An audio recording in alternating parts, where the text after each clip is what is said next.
et qu'il veut faire un malheur avec ses coups de queue sur la coque, je lui loge une balle dans la tête.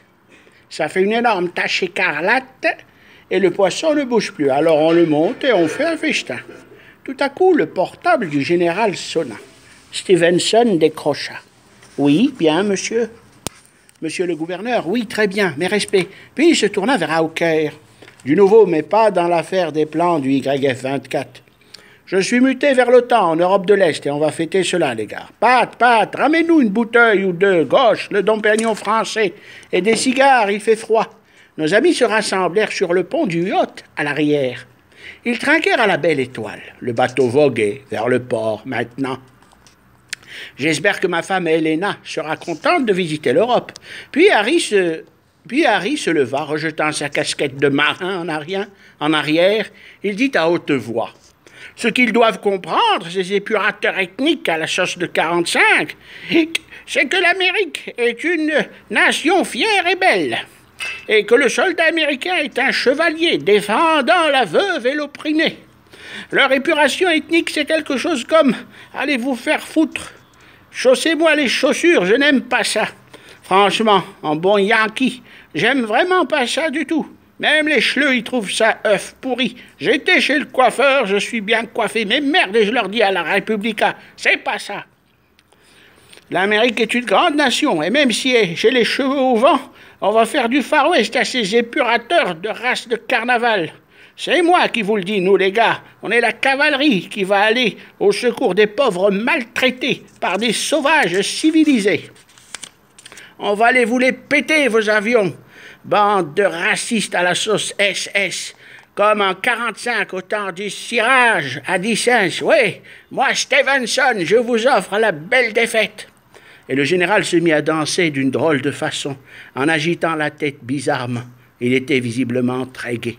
Il alluma un cigare, saisit son automatique de la main gauche, mit son fusil mitrailleur de la main droite, et levant les mains au ciel, il déchargea ses armes en l'air. Le bruit était assourdissant. Ses amis se bouchaient les oreilles en bougeant assis sur le pont. Le général se tourna vers eux et il posa ses armes sur le sol. « Moi, Harry l'Américain, je vous dis, fuck it !» Le général fit un geste caractéristique. « Épurateur ethnique de mes baskets, fuck it !» Le général fit encore un geste caractéristique. Il s'assit, but des gorgées de champagne et dit « Ces genres de mecs en Europe sont incompréhensibles. On fait tout pour que tout le monde soit heureux. On leur amène des jukebox. Ici, ils viennent vivre comme des rois et se faire des femmes comme ils veulent, à condition de se tenir à carreau. Et tout ce qu'ils veulent se faire, c'est mettre des charniers de juifs et de musulmans. Ils sont vraiment impardonnables, ces enfoirés. Je les comprendrai jamais, ces drôles d'oiseaux. Ces drôles d'oiseaux-là. Sachez que l'Amérique est la nation de la liberté et de la justice et contre tous vos salades d'épuration ethnique. Et elle va se lever et elle se lèvera. Fini les vacances au boulot. Bientôt manœuvre de l'US Navy dans l'Adriatique. Avec le porte-hélicoptère le plus sophistiqué. Je m'en vais leur caresser les flancs avec un régiment d'Apaches. Le général était en colère, très en colère. Son métier était le plus sale du monde. Il en avait connu des conflits. Il avait mérité quelques médailles dans la terrible guerre du désert où Stevenson avait fait des frappes chirurgicales à bord de F-15 Eagle. Vous savez, quand une nation veut s'emparer d'une autre, on nous appelle, nous les Amerlocs, pour défendre les opprimés. Quels qu'ils soient, on a juste à nous dire que c'est le bon Dieu qui veut que vous défendiez ceux qui sont lésés. Et nous, on fonce, sans crier gare. En principe, on n'y gagne jamais grand-chose, on y perd souvent. Mais le but de toute cette connerie, c'est de se faire respecter. On a rabaissé le caquet à plusieurs genres de nations, de toutes les couleurs.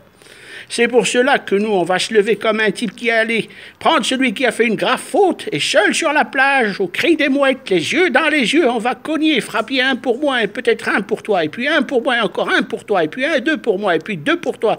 Et les poings ensanglantés, on va leur casser la gueule à l'ennemi. Il va goûter la dureté de nos poings jusqu'à lui casser les dents à cet assassin qui veut pas nous lâcher les pompes, et puis il va se fatiguer à attendre que ça s'arrête, et nous, on va lui donner des coups de poing très durs jusqu'à lui casser les os de son visage.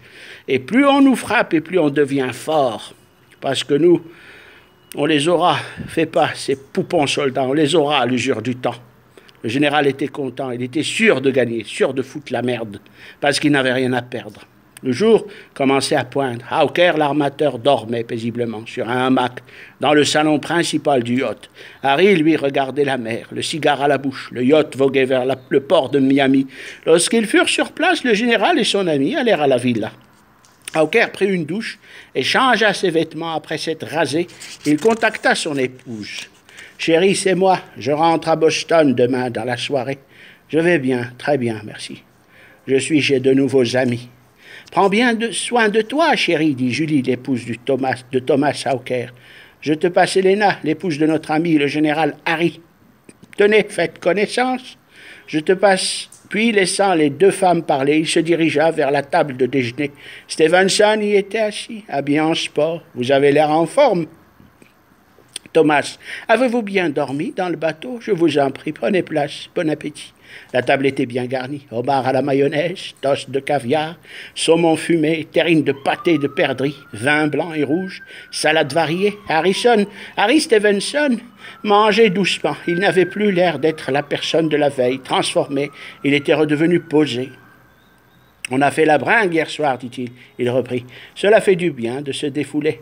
Thomas Hawker, l'armateur, prépara ses affaires. Le jour du départ venu, il quitta Miami à destination de Boston à bord d'un 747 de la TWA. Chapitre 2, le hold-up. L'avion arriva en soirée à Boston. Ma femme m'attendait dans une cafétéria.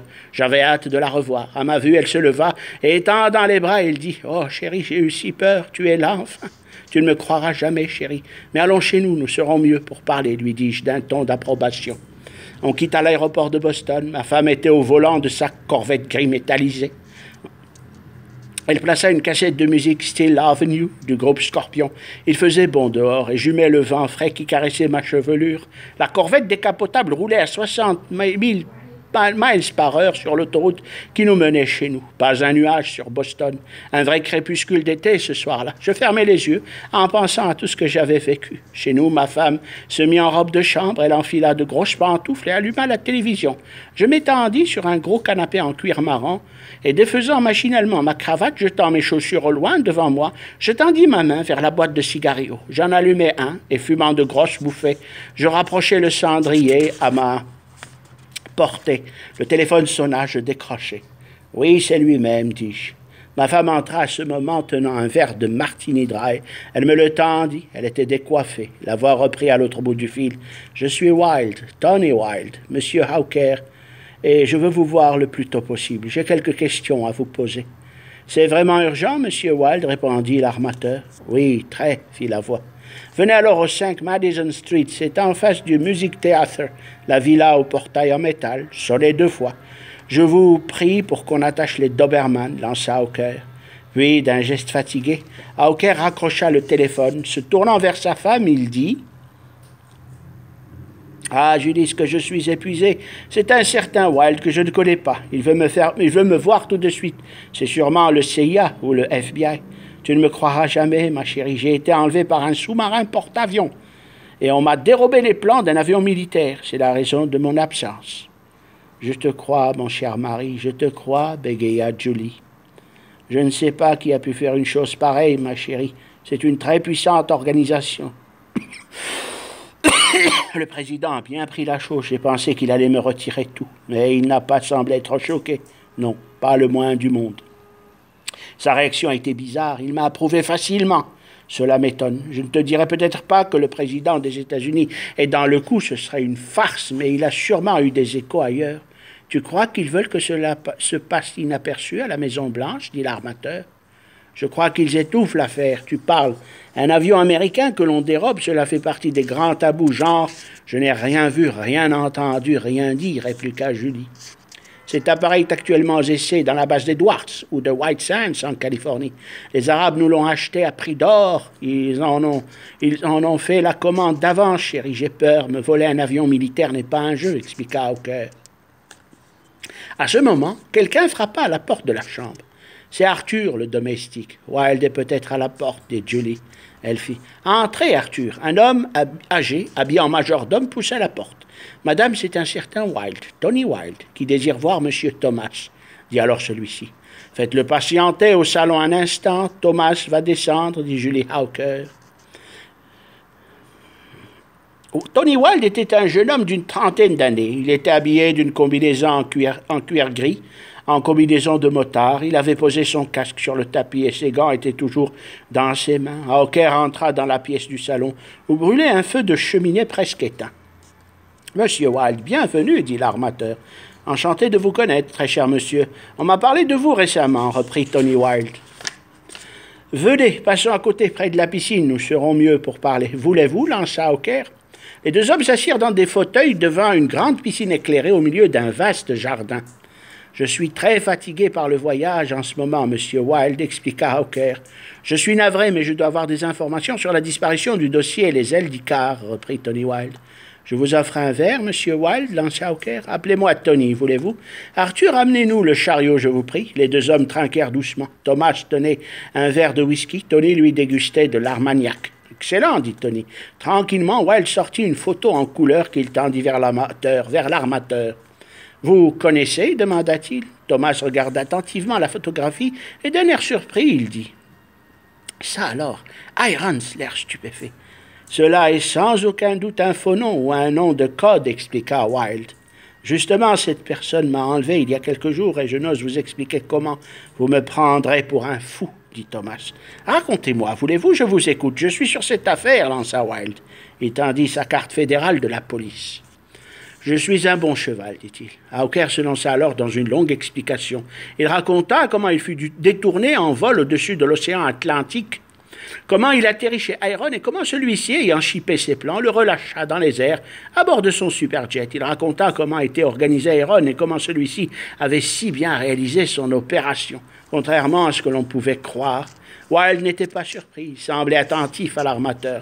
Soudain, Wilde l'interrompit.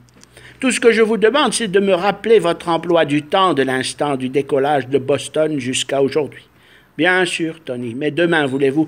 Maintenant, je suis fatigué, je voudrais dormir, lança l'armateur, l'air épuisé. Absolument, cher ami, dit Wilde. Les deux hommes, après s'être donné rendez-vous le lendemain, se quittèrent le soir même. Tony Wilde revêtit son casque et, après avoir mis ses gants, il tourna le contact de sa puissante moto. Celle-ci démarra au quart de tour dans un vrombissement puissant. Tony donna des coups de poignet, fit ronfler le moteur de ses 1500 cm3. Il roula le long de l'allée principale du jardin de la villa d'Hawker, en attendant que le portail électrique se lève. Il disparut dans l'avenue dans un bruit qui allait en accélérant. La moto roulait dans le soir. Tony posa sa main sur son cœur pour ajuster son holster qui le gênait un peu. La Yamaha roulait le long de l'avenue où clignotaient les signaux « Don't walk » et des feux indiquant la route « One way ». Wilde regardait maintenant l'aiguille du compteur qui grimpait 70 mph. Il était à très grande vitesse. Il doubla un taxi puis deux automobiles. Après un long chemin, Wilde arriva chez lui, une rue bien éclairée. Tournant à gauche, il s'arrêta devant un kiosque à tabac. Il descendit du monstre d'acier et après avoir coupé le contact, il marcha vers le kiosque. Un homme âgé était assis dedans, lisant le New York Times. Wilde lui dit « Bonsoir. La boîte de cigarillos Robert Spurs, je vous prie, là-bas. » L'homme se leva et la lui tendit en saumon. « $5. » Wilde l'ouvrit, il prit un cigarillo, le mit dans sa bouche et l'alluma. Payant le commerçant, il se dirigea vers sa moto et tirant quelques bouffées, il démarra en se dirigeant vers son garage. Tony actionna un bouton de son porte-clés. La grille de métal se leva, dévoilant l'entrée d'un garage.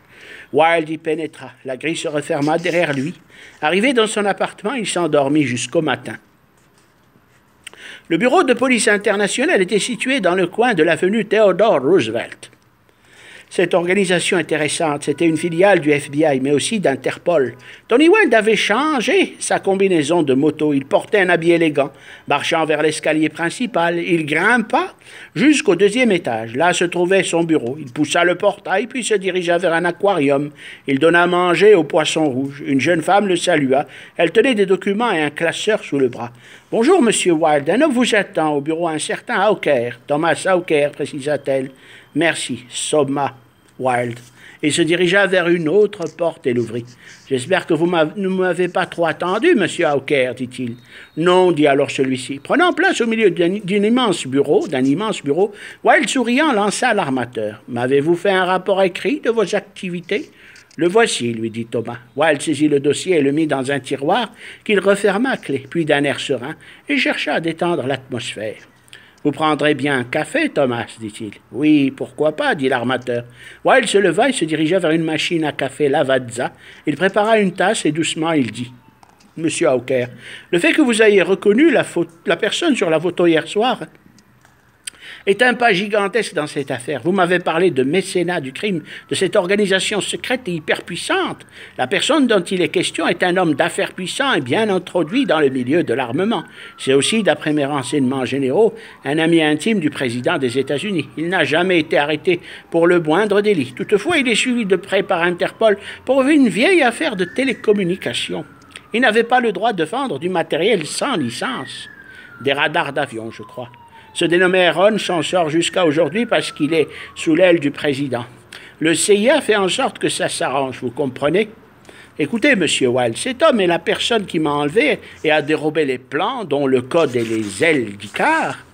J'en suis sûr, les plans de fabrication sont entre les mains d'une puissance étrangère. J'en déduis que cette personne est le pire espion, le pire ennemi de notre nation, qu'il soit l'ami du président ou pas. C'est bien parlé, ça, monsieur Hawker, dit Wilde. Donc il suffit de l'arrêter, je suis témoin, ainsi que ma secrétaire, Miss Deborah. Demandez-nous de comparaître devant une cour de justice et nous le ferons. Un point c'est tout, expliqua Hawker. Pour l'arrêter, il me faut un mandat d'arrêt et des preuves irréfutables. J'ai son vrai nom, mais devant un chef d'inculpation, il faut des preuves. Sinon, il s'en sortira aussi blanc qu'un linge lavé au clair de lune. Le simple témoignage en justice, dans un pareil cas, ne suffit pas. N'importe qui peut se constituer en faux témoin. Ce n'est qu'avec des preuves solides et un acheminement des faits inébranlables que nous pourrons récupérer les plans de l'avion, par conséquent l'inculper. Une telle affaire est coriace, cher monsieur Wilde, coriace puisque les plans sont peut-être dévoilés ailleurs. L'espionnage industriel est une chose impardonnable. Supposez qu'il ait déjà vendu les plans. Même si nous l'arrêtions, le mal est déjà fait. Je vais commencer par ouvrir l'enquête en cherchant son dernier domicile connu. Puis je vais demander audience auprès des services spéciaux après avoir accumulé les preuves. J'irai tenter une arrestation, dit Wilde d'un ton perplexe. Prenant une tasse de café, Tony Wilde sourit tranquillement. Il allait user de tout son génie pour inculper l'homme au pseudonyme Iron. « Je peux vous quitter à présent, dit l'armateur. « Mais bien sûr, lança Wilde d'un air coquin. » Thomas Hawker se leva et d'un geste lent se dirigea vers la porte qu'il referma doucement derrière lui. Wilde prit le téléphone et composa un numéro. Après quelques instants, une voix de femme lui répondit. « Ici, le Federal Bureau of Investigation. Vous êtes au service des affaires étrangères. C'est à quel sujet ?» Mademoiselle, je désire être connecté à l'ordinateur principal. Mon code d'accès est Alpha $ 355. Merci. Ne quittez pas, je vous prie. Une musique reposante enveloppa la ligne quelques instants, puis la standardiste du FBI reprit. Vous êtes connecté, monsieur. La voix d'un robot s'installa sur la ligne. Le timbre sonore fit comprendre à Wilde qu'il parlait maintenant avec une machine. « Veuillez entrer votre code de validation, monsieur Wilde, votre code spécial. » Tony Wilde inséra le code rapidement. La voix changea de timbre aussitôt. « Cherchez-vous un renseignement? Si oui, appuyez sur la touche dièse, puis patientez quelques instants. Le renseignement demandé concerne-t-il une personne civile ou armée? Si oui, validez la touche étoile. Pour le deuxième cas, validez le 0. Patientez quelques instants, puis dire le nom et le prénom de la personne recherchée. Validez la touche étoile, vous aurez tous les renseignements. Cherchez-vous son domicile actuel, 2 fois étoile. Son téléphone, si oui, 3 fois étoile. Wilde prit ainsi tous les renseignements sur Iron. Son vrai nom correspondait à Yanis Kouroudakis, et Wilde était maintenant sur une bonne piste. L'ordinateur numérique du FBI lui indiqua les adresses clés où se poursuivait l'enquête. Tony raccrocha après un bon quart d'heure. Il alluma un cigario et, tout en fumant, ouvrit un tiroir de son bureau. Une boîte de métal était à l'intérieur. Il la sortit, la posa sur le bureau et, après avoir formé une combinaison chiffrée au dos de celle-ci, il l'ouvrit. Il s'y trouvait un sac de cuir de couleur marron clair. Tony l'ouvrit et en sortit un pistolet de couleur métallique. C'était un spécial Smith & Wesson, calibre 38, dont la crosse était de couleur ivoire. Tony souleva un autre petit sac et renversa son contenu sur la table. 1, 2, 3, 4, 10 balles tombèrent en faisant un bruit saccadé. Wilde saisit l'arme de sa main droite et ouvrit le chargeur de forme circulaire, un barillet. Il souffla dedans pour le dépoussiérer, puis le referma. Vide, il fit tourner celui-ci qui grinça en un bruit de cresserelle caractéristique. Relevant le percuteur et s'assurant que le cran de sécurité ne bloque pas le tir, d'une pression de son index, tout en ayant dirigé le canon du flingue vers le mur, il fit sortir un tching, un bruit aigu de métal. Légère, précise et puissante. C'est ce qu'il me faut, pensa-t-il. Posant l'arme devant lui, il déboutonna son holster, saisit le revolver qui s'y trouvait, un American à 45 de couleur noire, dans sa main gauche, car il était ambidextre, et le vida de ses balles, des projectiles de couleur cuivrée. Wild les déposa au fond du sac où il mit également l'American à Colt 45. Il referma le tout dans la grosse boîte et tourna au hasard les chiffres de la combinaison du verrou. Quelques instants plus tard, après avoir éteint son cigario, il déposa la boîte au fond du tiroir qu'il referma aussitôt. Tony Weld regarda sa montre, il avait faim. Il saisit le 38, l'ouvrit, il plaça 6 balles argentées. Après avoir refermé doucement le barillet sur le côté, il mit le cran de sûreté et plongea l'arme dans le holster qu'il boutonna. Après avoir fermé son tiroir et mis la clé dans sa poche, il quitta les lieux. Dehors, Wild avait pris sa moto. Il se dirigeait maintenant vers le fast-food le plus proche, un McDo, qui se trouvait non loin de là. Je dois aller après rédiger un rapport sur le dernier domicile connu de Kourodakis, alias Iron Head, pensa-t-il. Tony commanda un chicken nugget très assaisonné. Il glissa sa main dans sa veste et vérifia son holster. Le 38 est bien en place, se murmura-t-il. Puis, tournant sa tête doucement vers une fenêtre sur la gauche, là où se trouvait une banque, il distingua, en un temps bref, un garde happé par un bras et une main gantée. Disparaissant anormalement, il réalisa en une fraction de seconde, lorsque la porte se refermait derrière lui, qu'il était le témoin inopportun d'un hold-up. Déjà, Wild était debout. Il avait saisi son casque de moto et courait vers la Yamaha routière. Il bouscula des clients qui entraient dans le restaurant. Dehors, il courait aussi vite qu'il le put vers la cylindrée, en ouvrit le coffre et saisit son téléphone portable. Il composa le numéro du poste de police le plus proche après avoir jeté son casque à terre. Il s'accroupit pour ne point éveiller les soupçons sur lui par un quelconque regard des malfaiteurs. Il doit sûrement y avoir de la surveillance de ce côté de la rue, se dit-il. Tout en faisant mine de réparer sa moto, il parla au téléphone. « Passez-moi le sergent ou l'officier responsable à cette heure-ci. » Il reprit. La criminelle, la brigade criminelle et la brigade d'intervention avec des tireurs d'élite. Un hold-up. À la brigade Port Avenue, la Texas Bank, venez sans sirène, s'il vous plaît, il y a peut-être des otages. Wild interrompit la communication, se leva en ayant l'air le plus naturel possible. Il posa le téléphone dans la boîte arrière et saisit une poignée de balles qu'il dissimula dans la poche de son pantalon sur la cuisse. Puis, tout en gardant son sang-froid, il glissa sa main gauche et défit son holster, là machinalement, et le laissa tomber à terre, s'accroupit, et d'un geste retira le pistolet, puis d'un geste lent le cacha dans la poche de son veston de cuir. Il posa le holster dans le coffre de la moto, remonta la fermeture éclair de sa combinaison, et tout en retirant un petit gant de cuir, il referma le coffre arrière et marcha vers le trottoir en face de la banque. Il marcha calmement jusqu'à hauteur de celle-ci. Pendant qu'il cherchait un coin où attendre la sortie des ravisseurs, une voiture de police s'arrêta au fond de la grande rue. À ce moment, la porte de la banque s'ouvrit brutalement. Des hommes en cagoule et ayant des bas de femmes sur le visage sortirent en courant, tenant des sacs en toile dans les mains. Rapidement, Wild s'était couché sur le trottoir de la banque et avait sorti son 38 menaçant. Il cria d'une voix forte. « Police, les mains en l'air, jetez vos armes, vous êtes cernés !» Une Dodge bleu ciel était sortie du fond de la rue et venait vers les bandits à toute allure. Roulant sur lui-même, Wild visa les pneus de la grosse voiture et fit feu une fois, 2 fois, 3 fois. Le chauffeur, qui portait une cagoule en laine, perdit le contrôle du véhicule, qui fit un brusque tonneau sur la droite et alla percuta le mur du McDonald's. Les 5 individus en cagoule étaient déboussolés et couraient maintenant dans tous les sens, ne sachant quelle direction prendre. L'un d'eux hurlait « Ça a foiré, ça a foiré !» Une voiture de police avait lâché sa sirène et roulait vers eux. Une deuxième voiture était sortie de l'autre côté de la rue, suivie de 3 autres. Les portières s'étaient ouvertes. Des policiers en tenue sombre et portant des gilets pare-balles tenaient en joue les 5 malfrats.